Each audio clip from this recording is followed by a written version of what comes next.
বন্ধুরা, আজকে আর একটি নতুন রেসিপি বরফি সন্দেশ। তার জন্য দেখো আমি এখানে 1 কাপ পরিমাণ ঘি নিলাম। আমি এই কাপের মাপ করেই আমি সব কিছু দেখাবো এখানে। তো ঘি মেল্ট হতেই আমি ওই কাপের মাপ করেই 1.5 কাপ পরিমাণ এখানে ময়দা নিয়েছি। ময়দাটাকে দেখো আমি হালকা ব্রাউন করে ভেজে নিলাম। আচ্ছা, আমার ময়দা ভাজা এখানে হয়ে গেছে, বেশ একটা সুন্দর সুগন্ধ এসেছে। এরপরে এইটাকে আমি একটা পাত্রে তুলে নিলাম। পুরো আমি মাখাটা তুলে নিলাম। এরপরে আমি দেখো এখানে ওই কাপের মাপ করেই 1 কাপ পরিমাণ আমি মিল্ক পাউডার দিলাম, আর 1 কাপ পরিমাণ আমি এখানে দুধের সর তুলে রেখেছিলাম সেটা দিয়ে দিলাম। দিয়ে আমি এটাকে সুন্দর করে একটু ঝুরঝুরে করে মেখে রাখবো। এটা মাখতে মাখতেই দেখবে একটু শক্ত শক্ত ঝুরঝুরে হয়ে গেছে। আমি এটাকে রেখে দিলাম। ওই কাপের মাপ করেই আমি কড়ার মধ্যে 1 কাপ পরিমাণ চিনি দিলাম আর 1/2 কাপ পরিমাণ জল দিলাম। দিয়ে আমি একটা একতার শিরা তৈরি করে নিলাম।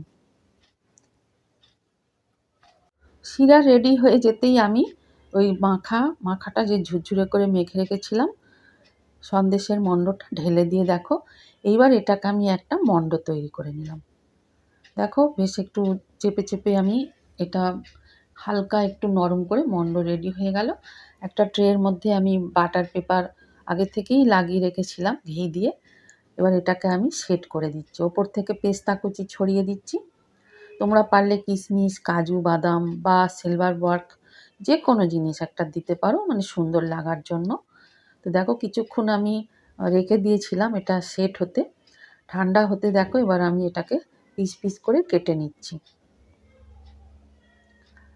ভালো করে আমি একটু বরফির শেপে আমি কেটে নিচ্ছি।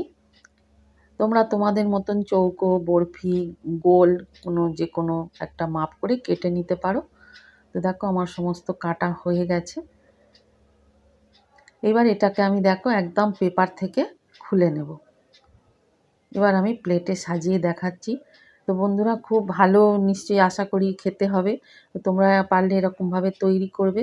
মাত্র 1.5 কাপ আমি ময়দা দিয়ে এই মিষ্টিটা তৈরি করলাম। 1.5 কাপ ময়দা, 1 কাপ গুঁড়ো দুধ দিয়ে এই মিষ্টিটা আমি তৈরি করলাম। ভালো লাগলে বন্ধুরা কমেন্টে জানাবে। রেসিপিটি তৈরি করে নিজেরা তৈরি করে নিতে পারবে। তো থ্যাংক ইউ বন্ধুরা।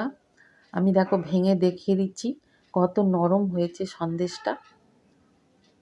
মনেই হবে না, মুখে দিলে একদম মনে হবে না যেটা এটা আমি ময়দা দিয়ে তৈরি করেছি। খুব সুন্দর খেতে হয়েছে বন্ধুরা। তো তোমরা এইভাবে তৈরি করে নেবে।